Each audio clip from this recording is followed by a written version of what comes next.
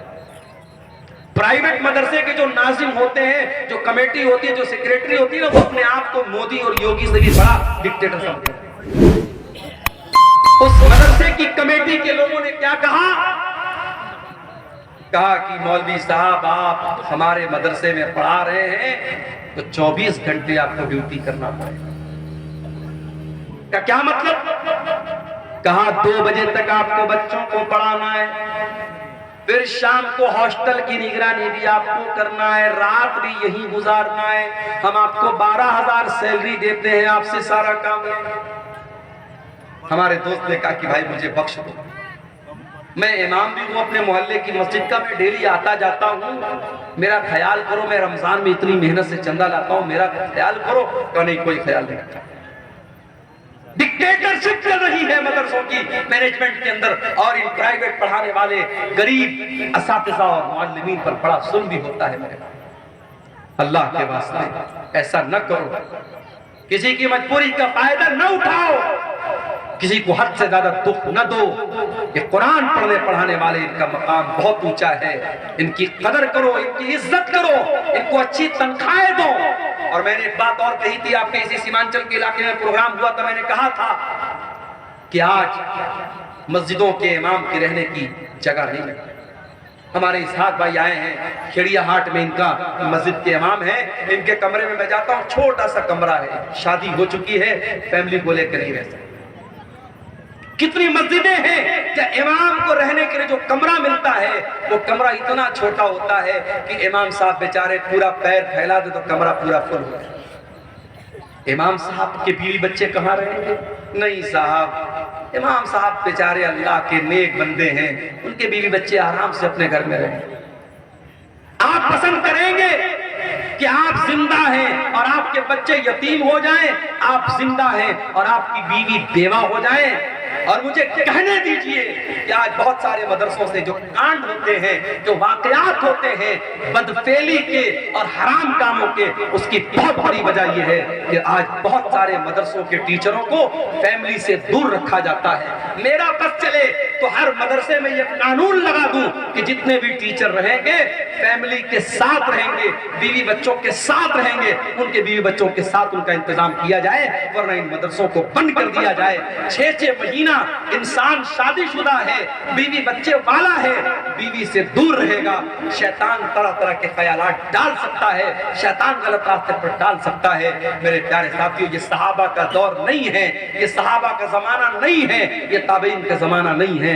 اپنی مسجدوں کے امام کو اگر گندگی سے بچانا چاہتے ہو، اپنے مدرسے کے ٹیچروں کو غلط کام سے بچانا چاہتے ہو، تو ان کو فیملی کوارٹر کا بھی انتظام کرو۔ آج اگر آپ کی کمائی اپنے لیے ہے، اگر آپ اپنے گھر کے لیے، اپنے بچوں کے لیے بہترین گھر بناتے ہو، تو مدرسے میں پڑھنے والے، پڑھانے والے ٹیچروں کے لیے بھی آپ کو فیملی کوارٹر کا انتظام کرنا چاہیے۔ آج افسوس ہوتا ہے مجھے، میرے بھائی، اتنے بڑے بڑے جلسے ہوتے ہیں سیمانچل، اتنے بڑے بڑے ٹینٹ لگائے جاتے ہیں، دور دور تک لاؤڈ اسپیکر کی آواز جا رہی ہے، لائٹنگ کی گئی ہے، کئی لاکھ روپے ایک جلسے پر خرچ ہوتے ہیں، اور علاقہ اتنا کمزور ہوتا ہے کہ راستے میں چل کے آؤ تو راستہ پورا خراب ہے، کہیں چلنے کے لائق نہیں ہے۔ اس کے باوجود اتنے خرچے کر کے مدرسے کا جلسہ ہوتا ہے، لیکن جب آخر میں حساب ہوتا ہے، مولوی صاحب چندہ بہت کم ہوا ہے، یہ رونا عام طور سے رویا جاتا ہے۔ ایسا کیوں ہو رہا ہے میرے بھائیوں؟ اس پر ہمیں اور آپ کو غور کرنے کی ضرورت ہے۔ اگر ان جلسوں کے چندے سے مدرسے نہیں چل پا رہے ہیں تو پھر کوئی دوسرا سسٹم نکالو، آپ جلسہ مت کراؤ۔ آپ سال میں پورے سیمانچل میں اگر 100 جلسے ہوتے ہیں، 100 نہ ہو 10 جلسے ہوں، 10 جلسے ہوں، اور 10 جلسے جو ہوں تبلیغی جلسے ہوں، دین پھیلانے کے لیے ہوں، کوئی میلہ ٹھیلا نہ لگے، کوئی لڑکیوں کا بازار میں ان کی بھیڑ نہ لگے، کوئی بے پردگی نہ ہو، قاعدے سے شریعت اور قاعدے اور قانون کے حساب سے پروگرام ہو، اور مدرسے کا چندہ آپ پرائیویٹ طور پر، انڈیویژول طور پر آپ دیں تو انشاءاللہ بہت حالات کی اصلاح ہو سکتی ہے۔ مگر مسئلہ وہی ہے، ہم سے جب کوئی پوچھتا ہے سیمانچل کا کیا حال ہے، زبان پر وہی لائن آتی ہے، وہی ہے چال بے ڈنگی جو پہلے تھی وہ اب بھی، وہی ہے چال بے ڈنگی جو پہلے تھی وہ اب بھی ہے۔ دنیا کہاں سے کہاں پہنچ گئی، سیمانچل کا علاقہ آج وہیں کا وہیں ہے، جہالت ویسی ہی ہے، غربت ویسی ہی ہے، دین سے دوری ویسی ہی ہے، بے پردگی دن بدن بڑھ رہی ہے، نوجوانوں میں شراب اور نشے کا رجحان بڑھ رہا ہے۔ میرے پیارے ساتھیوں، آؤ قرآن پر میں نے پوری تقریر قرآن پر کی ہے۔ ایک بڑی خاص بات اور آخری بات بیان کر کے بات ختم کروں گا کہ قرآن پر عمل بھی ہمیں اور آپ کو کرنا ہے۔ صرف قرآن کو پڑھنا کمال نہیں ہے، قرآن کو سننا کمال نہیں ہے، قرآن پر عمل بھی ہمیں اور آپ کو کرنا ہے۔ حضرت عمر فاروق کے پاس ایک آدمی آیا، اس نے حضرت عمر سے کہا، اے عمر تم ہمارے ساتھ ناانصافی کرتے ہو، اے عمر تم ہمارے ساتھ ناانصافی کرتے ہو، ہمیں پیسہ نہیں دیتے ہو، ہمیں تحفہ نہیں دیتے ہو۔ حضرت عمر بڑے غصے والے آدمی تھے، حضرت عمر کو غصہ آ گیا، ان کا ہاتھ ان کی تلوار کی طرف جانے لگا۔ ان کے دربار میں ایک آدمی تھا، اس نے کہا کہ اے عمر ابن خطاب، کیا آپ نے اللہ کا کلام نہیں پڑھا ہے؟ کیا آپ نے رب کا قرآن نہیں پڑھا ہے؟ اللہ قرآن میں کہتا ہے خذ العفو وامر بالعرف واعرض عن الجاہلین۔ اللہ قرآن میں کہہ رہا ہے کہ اے میرے بندوں معاف کر دیا کرو اور نیکی کا حکم دیا کرو اور جاہلوں سے منہ نہ لگا کرو، جاہلوں کو نظر انداز کیا کرو۔ اے عمر یہ انسان جاہل ہے، اس کے منہ نہ لگیے، اس کو نظر انداز کر دیجئے۔ جب قرآن کی آیت پڑھی گئی حضرت عمر سرنڈر ہو گئے، حضرت عمر فوراً ٹھنڈے پڑ گئے، اور حدیث کے الفاظ ہیں، بخاری کی روایت ہے وَقَانَ وَقَافًا عِنْدَ كِتَابِ اللَّهِ۔ حضرت عمر کی عادت تھی، اگر قرآن پڑھا جاتا تھا اور قرآن کا کوئی حکم پیش کیا جاتا تھا، حضرت عمر فوراً سرنڈر ہو جاتے تھے اور مان لیتے تھے۔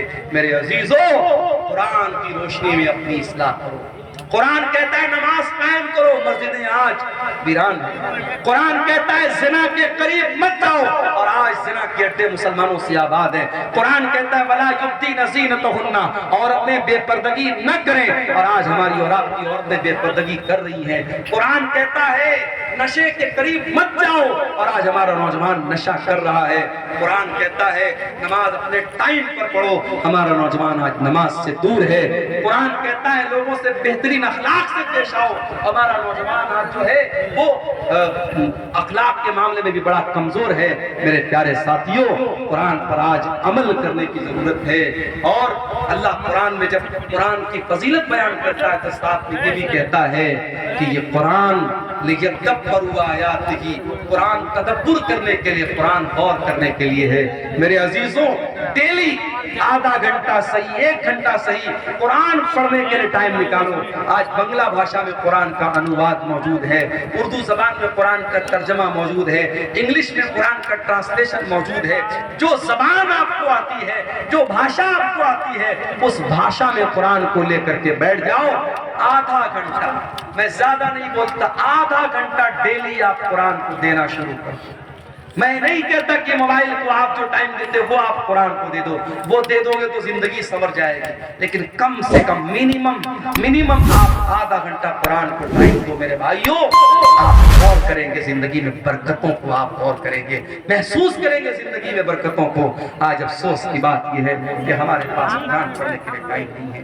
دنیا جہان کی کتابوں کو ہم پڑھتے ہیں لیکن قرآن کو نہیں پڑھتے ہیں۔ میرے بھائیوں، بزنس آپ کرتے ہیں، کاروبار آپ کرتے ہیں، کاروبار میں پروفٹ بھی ہوتا ہے، لاس بھی ہوتا ہے، فائدہ بھی ہوتا ہے، نقصان بھی ہوتا ہے، مگر قرآن کی تلاوت ایک ایسی تجارت ہے، ایک ایسا بزنس ہے جس میں کبھی گھاٹا ہونے والا نہیں ہے۔ اللہ قرآن میں فرماتا ہے ان الذین یتلون کتاب اللہ، جو لوگ قرآن کی تلاوت کرتے ہیں، وہ اقاموا الصلاۃ، نماز قائم کرتے ہیں، وانفقوا مما رزقناہم سرا وعلانیۃ، اور جو روزی ہم نے دی ہے اس میں سے خرچ کرتے ہیں، کھل کر کے بھی خرچ کرتے ہیں اور چھپ کر کے بھی خرچ کرتے ہیں۔ اللہ فرماتا ہے یرجون تجارت لن تبور، قرآن پڑھنے والا ایسا بزنس کر رہا ہے، ایسا بیاپار کر رہا ہے اس میں کبھی گھاٹا ہونے والا نہیں ہے۔ میرے پیارے ساتھیوں، آج کی پوری تقریر اسی قرآن کی فضیلت اور قرآن کی خصوصیات پر ہوئی ہے۔ یہ پوری تقریر سننے کے بعد بھی اگر ہم قرآن کو نہیں پڑھتے ہیں، قرآن پر غور نہیں کرتے ہیں، تو میں سمجھوں گا آپ ایک کان سے سننے آئے تھے اور دوسرے کان سے آپ نے اڑا دیا۔ لیکن ہاں، اتنے بڑے مجمع میں ہماری مائیں بہنیں بھی ہیں اور آپ بھی ہیں، کوئی ایک اللہ کا بندہ بھی اگر ایسا ہے جو آج کی تقریر سننے کے بعد یہ طے کر کے یہاں سے جائے کہ ہاں اب اپنی زندگی میں ہم قرآن کے لیے بھی ٹائم نکالیں گے، قرآن پر ہم محنت کریں گے، کچھ قرآن مدرسے کو دے دیں گے، کچھ قرآن مسجد میں رکھ دیں گے، کچھ اپنی کمائی کا حصہ ہم قرآن پڑھنے والے بچوں پر خرچ کریں گے، کچھ کمائی کا حصہ ہم دینی اداروں پر خرچ کریں گے، تو انشاءاللہ ہم جو ہے اس کا اثر اپنی زندگی میں میرے پیارے ساتھیوں محسوس کریں گے۔ جاتے جاتے ہمارے جو یوٹیوبر بھائی ہیں ان کو 2 پیغام دے کے بات ختم کرتا ہوں۔ دیکھو بھائیوں، مجھے آپ سے کوئی بیر نہیں ہے۔ میں ہر بار جب میں دورے پر آتا ہوں مجھ سے لوگ کہتے ہیں شیخ صاحب یوٹیوب والوں کا کیا ہو، لیکن جب میرے پاس وہ میسج آتا ہے مولوی صاحب آپ کی تقریر پر لڑکی کی تصویر بنی ہے، آپ کی تقریر پر مودی جی کی تصویر بنی ہے، آپ کی تقریر پر بھڑکاؤ جو ہے ٹائٹل دیا گیا ہے، بہت تکلیف ہوتی ہے۔ مقصد کیا ہے؟ ویو حاصل کرنا۔ آپ ویو حاصل کرنے کے لیے پراپر طریقہ اپنائیے، تھمبنیل خوبصورت بنائیے اور آپ جو ہے اچھا سا ٹاپک دے دیجئے، لیکن کوئی غلط راستہ مت اپنائیں۔ کچھ چینل والے سدھرے ہیں مگر چونکہ یہاں سینکڑوں کی تعداد میں ہے، میں کس کس کو پہچانوں گا؟ میرے پاس کوئی آئی ڈی کارڈ تو نہیں کہ میں پہچانوں کہ کون سا کیمرہ کس چینل والے کا۔ اب یہ کل جب تقریر کو ڈالیں گے، اور تقریر ہی ہے بھائی، زبان سے کوئی بات نکل سکتی، میں تو بہت احتیاط کرتا ہوں، پھر بھی کوئی ایسی بات نکل سکتی ہے جو نہیں نکلنی چاہیے، آپ اس بات کو بھی ڈال دیں۔ ایک تقریر میں نے کہا کہ میں مدرسے میں ٹیچر ہوں، سرکاری ٹیچر ہوں، اس بات کو بھی ریکارڈ کر کے لوگوں نے ڈال دیا۔ آپ اتنی کامن سینس تو ہونی چاہیے، سمجھداری تو ہونی چاہیے کہ ہمیں کیا ڈالنا ہے کیا نہیں ڈالنا۔ ایک بات تو میں یہ کہوں گا کہ آپ اللہ کے واسطے جب آپ یوٹیوب پر تقریر کو اپلوڈ کریں تو آپ الٹی سیدھی بات کریں. مولانا صاحب نے لڑکی کا واقعہ بیان کیا, میاں بیوی کا واقعہ, میاں بیوی یعنی بالی ووڈ کی کسی فلم کا سین اٹھا کے ڈال دیا تھمبنیل میں. مولانا صاحب نے میاں بیوی کے بارے میں کیا بیان. مجھے گالیاں سننے کو پڑتی ہیں, کمنٹ میں لکھا رہتا ہے کہ عبدالغفار صاحب یہ کیا